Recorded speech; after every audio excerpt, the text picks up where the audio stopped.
ഹിന്ദു എന്ന് പറയുന്ന ഒരു മതം വാസ്തവത്തിലില്ല. ഈ ചാതുർവർണ്ണ്യം ബ്രാഹ്മണ്യം എന്ന് പറഞ്ഞൊരു മതം മാത്രമേ ഉള്ളൂ. മതമില്ല, ഹിന്ദുയിസം മതമല്ല. ഭരണഘടനയിൽ ഹിന്ദുയിസം ഡിഫൈൻ ചെയ്തിട്ടില്ല, നോക്കിയിട്ടുണ്ടോ? ഇന്ത്യൻ ഭരണഘടനയിൽ ഹിന്ദു എന്നുള്ള വാക്കിന് ഡെഫിനിഷൻ ഇല്ല. മറ്റു മതങ്ങളിൽ പെടാത്ത ആരൊക്കെ ഉണ്ടോ അവരൊക്കെ ഹിന്ദുക്കൾ എന്നാണ് പറയുന്നത്. പിന്നെ ഈ മതങ്ങളിൽ നമ്മൾ ദൈവവുമായിട്ടുള്ള ബന്ധം ഈ പറഞ്ഞില്ലേ, ഞാൻ നിൻ്റെയാണ് എന്നതാണ് മനുഷ്യൻ്റെ ആദ്യത്തെ ദൈവവുമായിട്ടുള്ള ബന്ധം. നിൻ്റെ എന്ന് പറയുമ്പോൾ അത് എന്താണെന്ന്, ഞാൻ അതിൻ്റെയാണ് എന്നാണ് ആദ്യത്തെ ബന്ധം. അത് എന്ന് പറഞ്ഞ സാധനം എന്താണെന്ന് അറിയില്ല, എവിടെയാണെന്ന് അറിയില്ല, എങ്ങനെയാണെന്ന് അറിയില്ല. അങ്ങനെയൊന്നും ഉണ്ട് എന്നുള്ള ആദ്യത്തെ അവബോധം ഉണ്ടായപ്പോൾ അതിൻ്റെ പുറത്തുള്ള ഈശ്വരവിശ്വാസം ഇതാണ്, ഞാൻ അതിൻ്റെയാണ്, അതിൻ്റെ അടിമയാണ്. അത് കഴിഞ്ഞിട്ട് അടുത്ത സ്റ്റേജിലേക്ക് വരുമ്പോൾ ഞാൻ നിൻ്റെ ദാസനാണ് എന്ന് പറയും. ആദ്യത്തേത് തസ്യൈവാഹം, ഞാൻ നിൻ്റെയാണ്, അതിൻ്റെയാണ്. രണ്ടാമത്തേത് തവൈവാഹം, ഞാൻ നിങ്ങളുടെയാണ് അല്ലെങ്കിൽ അങ്ങയുടെയാണ്. അപ്പോൾ ഈ ആളിനെ ഐഡൻറ്റിഫൈ ചെയ്ത് കഴിഞ്ഞിരിക്കുന്നു. രണ്ടാമത്തെ സ്റ്റേജിൽ ഈ ആളിനെ ഐഡൻറ്റിഫൈ ചെയ്തു. തവൈവാഹം. ഈ മൂന്നാമത്തെ സ്റ്റേജിലുള്ളതാണ് ഈ ഉപനിഷത്തിലുള്ളൊരു മതം. അത് ത്വമേവാഹം എന്നാണ്. ഞാൻ നിങ്ങൾ തന്നെയാണ്, ഞാൻ തന്നെയാണ് നീ, നീ തന്നെയാണ് ഞാൻ. 3 സ്റ്റേജാണ് ഇതിൻ്റെ ഈ സ്പിരിച്വൽസ് ഗ്രോത്തിൻ്റെ. ഏതാ? അതാണ് അവസാനത്തെയാണ് ഈ അഹം ബ്രഹ്മാസ്മിയിലൊക്കെ വരുന്നത്. അതെ അതെ അതെ അതെ. സി രാധാകൃഷ്ണൻ എന്ന വ്യക്തി ഒരേ സമയം സയന്റിഫിക് ടെമ്പർ ഉള്ള ഒരാളും അതേപോലെ സ്പിരിച്വൽ കോഷ്യൻ വളരെ സ്ട്രോങ് ആയിട്ടുള്ള ഒരാളുമാണ്. ഇതിലൊരു കോൺട്രഡിക്ഷൻസ് ആണ് ഫീൽ ചെയ്തിട്ടില്ല അല്ലേ? ഇതിനു മുകളിൽ ഒരു യൂണിഫിക്കേഷൻ അല്ലേ ഉള്ളൂ, കോൺട്രഡിക്ഷൻ ഇല്ലല്ലോ. യൂണിഫിക്കേഷൻ അല്ലേ ഉള്ളൂ. ഇപ്പോൾ ആർട്ടിഫിഷ്യൽ ഇതിൻ്റെ ചോദിച്ചില്ലേ, ഞാനും കുട്ടിയും കൂടി ചതുരംഗം കളിക്കാമെന്നിരിക്കട്ടെ, ചെസ്സ് പ്ലേ ചെയ്യാമെന്നിരിക്കട്ടെ, ദേഹം കണ്ടുകൊണ്ടിരിക്കണം. അപ്പോൾ നമ്മൾ കുറച്ച് കഴിഞ്ഞപ്പോൾ കളി കഴിഞ്ഞു, വിവരെന്താ പറയുക, 16 മൂവിൽ കുട്ടി എന്നെ തോൽപ്പിച്ചു ഇല്ലേ, ഇതല്ലേ പറയുക. 16 മൂവ്സേ ബോർഡിൽ നടന്നിട്ടുള്ളൂ, പക്ഷേ എത്ര മൂവ്സ് നടന്നു?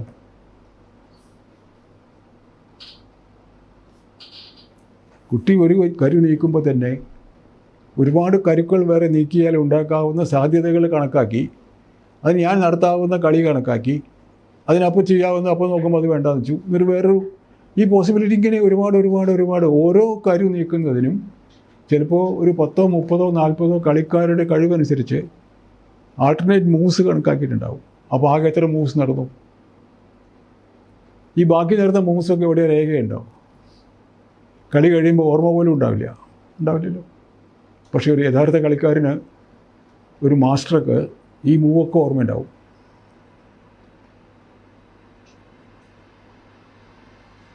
മലയാളത്തിലെ എഴുത്തിലെ ഒരു സയന്റിഫിക് ടെമ്പർ ഇൻട്രൊഡ്യൂസ് ചെയ്തത് താങ്കളാണ്. പക്ഷെ അത് പിൻപറ്റി അധികം പേര് വന്നിട്ടില്ല. അതെന്തുകൊണ്ടാണെന്ന് നിശ്ചയില്ലല്ലോ, ആർക്കും പിന്നാലെ വരാവുന്നതേ ഉള്ളൂ. അല്ലാതെ എഴുതാൻ ദുർഗ്രഹമായതുകൊണ്ടാണോ, അത് എഴുതാനുള്ള ഒരു അറിവില്ലാത്തതുകൊണ്ടാണ്? ഒന്നാമത് ഈ ഒരു മൾട്ടി ഡിസിപ്ലിനറി സയൻറ്റിഫിക് അവയർനെസ് അത് വളരെ അപൂർവമാണ്.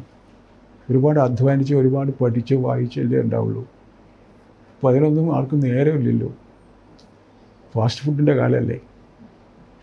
താങ്കൾക്കെതിരെ കിട്ടിയിരുന്ന ഒരു ആരോപണം, ശാസ്ത്ര പ്രചാരകനായിരുന്ന സി രാധാകൃഷ്ണൻ കുറച്ചു കഴിഞ്ഞപ്പോൾ ആചാര സംരക്ഷകനായി മാറി എന്നൊരു നെറേറ്റീവ്. ശബരിമല ആ സമയത്ത് ഒരു ആചാരത്തെയും ഞാൻ സംരക്ഷിക്കുന്നില്ലല്ലോ. I am dead against all rituals. കാരണം റിച്വൽസ് മുഴുവനും നമ്മളൊരു വഴിയിൽ ഒഴുകിപ്പോകുന്ന വഴിയിൽ തടഞ്ഞു നിൽക്കുന്ന പോലെയുള്ളൂ. നമ്മൾ ഒഴുക്കിൽപ്പെട്ട് ഒഴുകി പോകുമ്പോൾ ഒരു നാളികേരം കൽപ്പാത്തിയിൽ നിന്ന് ചമരോട്ട തയ്യപ്പിന് നാളികേരം ഇടും പുഴയിലേക്ക്. അത് ഒഴുകി അവസാനം അവിടെ വരുന്നതാണ് വിശ്വാസം. എത്രയോ എണ്ണം വഴി തങ്ങിപ്പോവും, ആരും നോക്കാറില്ല. അതുപോലെ നമ്മൾ റിച്വലിൽ എത്തിക്കഴിഞ്ഞാൽ നമ്മൾ അവിടെ സ്റ്റക്കാവും. കീപ് മൂവിങ് എന്ന് കരുതുന്ന ആൾക്ക് റിച്വൽ പറ്റില്ല.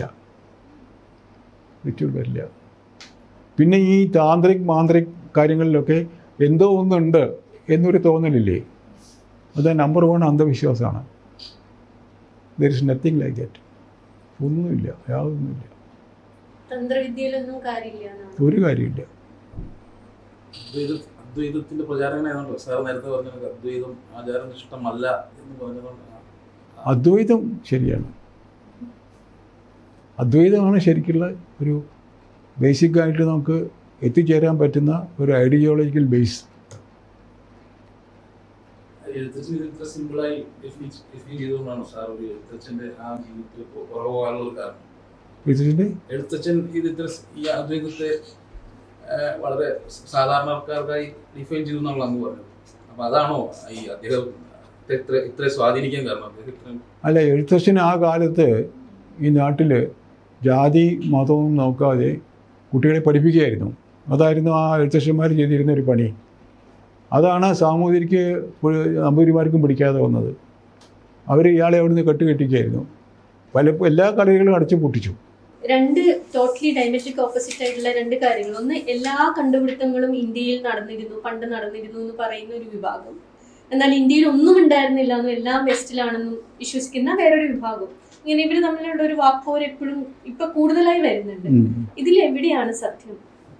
എന്താണ് ഇന്ത്യ ശാസ്ത്രപരമായിട്ട് വളരെ മുന്നോക്കം നിന്നിരുന്ന ഒരു രാജ്യമായിരുന്നു? അങ്ങനെ ഒരു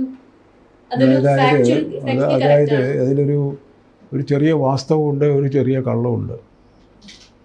ഈ വാസ്തവം എന്താണെന്ന് വെച്ചാൽ ഈ സയൻസ് എന്ന് പറയുന്ന കാര്യം എന്താണെന്നുള്ളതിൻ്റെ ഡെഫിനേഷൻ തെറ്റിപ്പോകുന്നതാണ്. മനസ്സിൽ ഉദ്ദേശിക്കുന്നത് ടെക്നോളജിയാണ്, സയൻസ് അല്ല. ഇന്ത്യയിൽ പണ്ടുണ്ടായിരുന്ന ആൾക്കാർ ഒരിക്കലും ടെക്നോളജിയുടെ വഴിയിലേക്ക് പോയിട്ടില്ല. അപ്പുറത്തുള്ള ആൾക്കാർ ഫിലോസഫിയുടെ വഴിയിലേക്കും പോയിട്ടില്ല. മനസ്സിലായോ? അപ്പോൾ നമുക്കൊരു ഉപനിഷത്ത് പോലെ ഒരു കാര്യം, ഒരു ഗീത പോലെ ഒരു കാര്യം ഉണ്ടാക്കാൻ നമുക്ക് ലബോറട്ടറി ഒന്നും ആവശ്യമില്ല, അപ്ലയൻസസും ആവശ്യമില്ല, തല മാത്രം മതി. അപ്പോൾ ഈ അറിവിൻ്റെ കാര്യത്തിൽ രണ്ട് തരം അറിവുണ്ട്. മെറ്റീരിയലായിട്ടുള്ള പ്രാക്ടിക്കൽ ആപ്ലിക്കേഷനുള്ള അറിവ്, ഐഡിയോളജിക്കലായിട്ടുള്ള പ്രാക്ടിക്കൽ ആപ്ലിക്കേഷൻ ഇല്ലാത്ത അറിവ്. ജീവിതം പ്രസക്തമല്ല അവർക്ക്. ഈ രണ്ട് ധ്രുവങ്ങളിലാണ് ഈ രണ്ട് സ്ഥലങ്ങളിൽ നിന്നിട്ടുള്ളത്. അതുകൊണ്ട് ഇവിടെ എന്തുണ്ടായിരുന്നു ഇല്ലായിരുന്നു എന്ന് പറയുമ്പോൾ അവിടെ ഉള്ളത് കൂടെ ഉണ്ടായിരുന്നില്ല, അത് ഉണ്ടായിരുന്നു. പുഷ്പക വിമാനമൊക്കെ കുട്ടി ഈ ആൾ കയറി പോയതല്ല, അത് ഇമാജിനേഷനിൽ പോയതാണ്, സംശയമില്ലാത്ത കാര്യമല്ലേ. പിന്നെ ഇതൊക്കെ നേരാണോ നുണയാണോ എന്നൊക്കെ പറഞ്ഞിട്ട് ഇപ്പോൾ മഹാഭാരതം സയൻസ് ഫിക്ഷനാണ് ശരിക്ക്. എങ്ങനെയാണ് കുന്തിക്ക് മക്കളുണ്ടായത്? എങ്ങനെയാണ് ഗാന്ധാരിക്ക് മക്കളുണ്ടായത്? 101 മണ്ണിൻ്റെ പാനിയിൽ ഒരു ഗർഭപിണ്ഡത്തെ, നിർജീവ വസ്തുവിനെ തുണ്ടം വെട്ടിയിട്ടിട്ട് വായക്കറ്റി വെച്ചിട്ട് അത് പൊട്ടിയിട്ടാണ് 101 പേരുണ്ടായത്. ഉണ്ടാവുമോ എവിടെയെങ്കിലും? 10 തലയുള്ള ഒരാളുണ്ടാവുമോ? 1000 ഭാര ഇരുമ്പ് കൊണ്ട് ഒരു ശൂലം കൊണ്ട് നടക്കുന്ന ഒരാളുണ്ടാവുമോ? ലങ്കയിൽ നിന്ന് ഹിമാലയത്തിലേക്ക് ചാടുന്ന ഒരു കുരങ്ങൻ ഉണ്ടാവുമോ? ഇതൊക്കെ ഉണ്ടായി നമ്മൾ വിശ്വസിക്കണോ? ഇത് ഇമാജിനേഷനാണെന്ന് സമ്മതിക്കാൻ എന്താ ഇത്ര പ്രയാസം? എന്താ മടി? എന്തിനാ മടിക്കുന്നത്? രാമായണം, സീത എങ്ങനെയാണ് ഉണ്ടായത്? എവിടുന്നാണ് ഉണ്ടായത് സീത? ഒരാളിങ്ങനെ ഒഴുകുചാലെ ഒഴുതുകൊണ്ട് പോകുമ്പോൾ ഈ മരത്തവള കിടക്കുന്ന പോലെ ഒരു അപ്പ പ്രസവിച്ച കുട്ടി അവിടെ കിടക്കുകയാണ്. ഈ മണ്ണടർന്നപ്പോൾ അതിൻ്റെ അടിയിൽ ഉണ്ടാവുമോ? തോന്നുന്നുണ്ടോ? എങ്ങനെയുണ്ടാവുക? രാമായണവും മഹാഭാരതവും നടന്നിരുന്നു എന്നാണ്.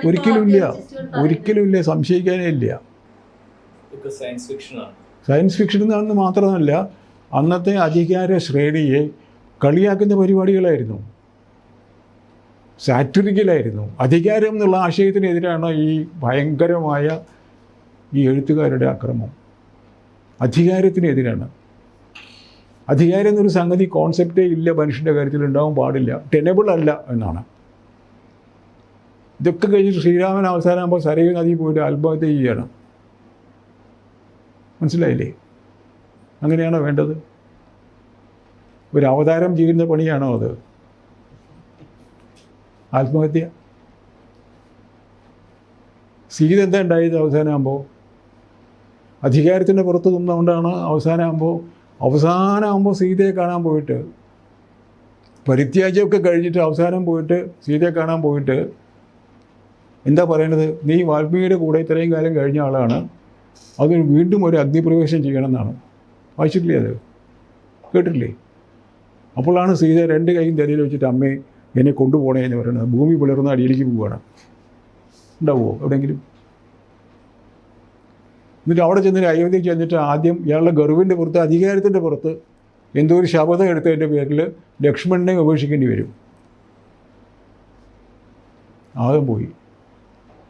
അവസാനം അപ്പോൾ ഡിസില്യൂഷൻഡ് ആയിട്ട് ആൾ പുഴയിലിറങ്ങി ആത്മഹത്യ ചെയ്യാൻ. ഇതുപോലെ തന്നെയാണ് ഈ ഭീഷ്മർ അവസാനമാകുമ്പോൾ ശരശയ്യെ കിടന്നിട്ട് ശ്രീകൃഷ്ണൻ കാണാൻ ചെല്ലുന്നുണ്ട്. ധർമ്മപുത്രരെയും കൂട്ടി പാണ്ഡവരെയും കൂട്ടിയിട്ട് കാണാൻ ചെല്ലുന്നുണ്ട്. അപ്പോൾ ശ്രീകൃഷ്ണൻ പറയും ഭീഷ്മരോട്, പിന്നെ അങ്ങ് യുധിഷ്ഠിരന് രാജധർമ്മം, മനസ്സിലായോ? രാജധർമ്മം എന്നാണ് ഏറ്റവും വലിയ അപകടം പിടിച്ച സാധനമാണ്. അങ്ങനൊരു ധർമ്മം ഇല്ല ശരിക്ക്, അത് ഉപദേശിക്കണമെന്നാണ് പറയുന്നത്. അപ്പോൾ ഭീഷ്മർ ചോദിക്കും, അത് കൃഷ്ണ നീ പറഞ്ഞാൽ പോരെ, നീയല്ലേ അതിന് യോഗ്യൻ. അപ്പോൾ കൃഷ്ണൻ പറയുന്നത് എന്താ അറിയോ? അല്ലല്ല, അങ്ങല്ലേ ഇതിൻ്റെയൊക്കെ ഉത്തരവാദി, അങ്ങ് തന്നെ പറയണമെന്നാണ്. എന്നിട്ട് എന്തുകൊണ്ടാണോ ഈ കുരുക്ഷേത്രമൊക്കെ ആവശ്യമായത്, എന്തുകൊണ്ടാണോ ഈ വലിയ ബുദ്ധിമുട്ടൊക്കെ വന്നത്, അതിലേക്ക് നയിച്ച എല്ലാ ധർമ്മവും അതേപടി ധർമ്മപുത്രർക്ക് ഉപദേശിക്കുക.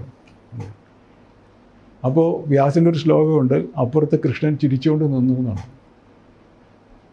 ആ ചിരിച്ചുകൊണ്ട് തന്നെയാണ് ഈ ഗീതയൊക്കെ ഉപദേശിക്കുന്നത്. പ്രഹസൻ ഇവ എന്നാണ്. പരിഹസിച്ചിരിക്കുകയാണോ എന്ന് തോന്നത്തക്ക രൂപത്തിലാണ് അദ്ദേഹം ഇത് ഉപദേശിക്കുന്നത്. അധികാരം എന്നുള്ള കോൺസെപ്റ്റിനെ പൂർണ്ണമായി നിരാകരിക്കുകയാണ് ഇവർ. അതുപോലെ തന്നെ മതങ്ങളുടെ കാര്യത്തിലുണ്ട് ഈ പ്രശ്നം. ഒരു മതം എന്ന് പറഞ്ഞ സാധനം, ഹിന്ദു എന്നൊരു മതമില്ല ശരിക്ക്. ഗീത മുഴുവൻ ഉപദേശിച്ചിട്ട് അവസാനം ആകുമ്പോൾ പറയുന്നുണ്ട്, ശ്രീകൃഷ്ണൻ പറയുന്നുണ്ട് അർജുനനോട്, അർജുന ഇതം തേ ജ്ഞാനമാഖ്യാതം ഗുഹ്യാത് ഗുഹ്യതരം മയ വിമൃശ്യ ഇതത് ഏതത് അശേഷേണ യഥേച്ഛസി തഥാ കുരു. ഇതാ അർജുന, നിനക്ക് ഞാൻ ഈ പ്രപഞ്ചത്തിലെ ഏറ്റവും വലിയ രഹസ്യമായ അറിവ് പകർന്നു തന്നു കഴിഞ്ഞു. പക്ഷേ നീ ഇത് കമ്പോട് കമ്പ് വിമർശിച്ച് നോക്കിയിട്ട് നിനക്ക് എന്താണോ ശരിയെന്ന് തോന്നുന്നത് അതേ ചെയ്യാവൂന്ന്. ഏതെങ്കിലും മതം പറയുമോ? നിങ്ങൾ ഇന്ന കാര്യം നീ ഇന്ന് ചെയ്തില്ലെങ്കിൽ നരകത്തിലേക്ക് പോകുന്നല്ലേ പറയുള്ളൂ. ഇതങ്ങനെയല്ല.